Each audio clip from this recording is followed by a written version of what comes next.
At eto na nga ang nangyayari sa Barangay Ginebra. Marami na nga lumalabas sa balita sa social media na eto ngang si Troy Rosario nga daw talagang mapupunta na sa Barangay Ginebra Jenkins. Well, gaano ba ito katotoo? Well mga pare ko etong pag-uusapan natin na si Troy Rosario nga talaga malilipat sa Barangay Ginebra dahil marami na nga nagkakalat at marami na nagsasabi na talagang desidido nang umalis ito sa Blackwater Bossing. Well, alam naman natin, nung nakaraang araw lang tinalo ng Blackwater ang Barangay Ginebra. Nakakita na kaya ng kapalit itong si Coach Tim Cone na sa katauhan ni Christian Standhardinger? Well, pwedeng makuha nga itong si Troy Rosario ng Barangay Ginebra at talagang o-offeran ito ng malaki ng Barangay Ginebra para makuha lang ang serbisyo nito.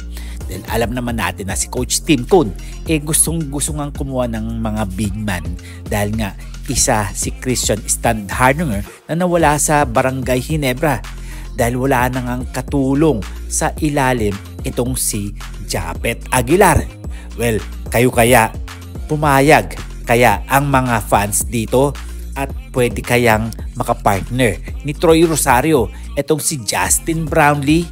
Magfi-fit naman kaya si Troy Rosario sa Barangay Ginebra dahil alam naman natin ang sistema ni Coach Tim Cone pagdating sa triangle offense talagang napaka-importante pagdating kay Coach Tim.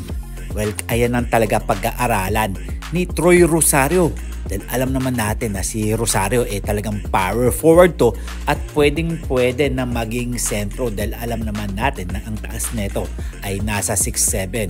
Well, isa pa nga dito talagang pwedeng makatulong ito kay Go. Alam naman natin si Go talagang medyo bata-bata pa dahil nga rookie pa lang ng Barangay Ginebra, hindi katulad nito ni Troy Rosario. Kayo mga pare koy, ano ang inyong masasabi dito?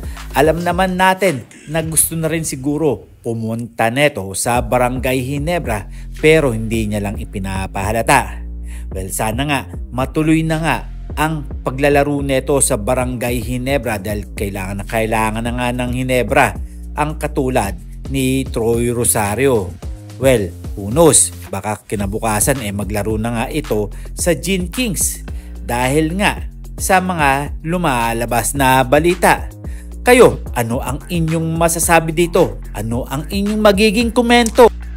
Hanggang dito na lang tayo. Huwag nating kakalimutan na mag-subscribe, mag-comment, like, and share, and please click the bell para ma-receive ninyo lahat ang aking notification. So see you for my next video.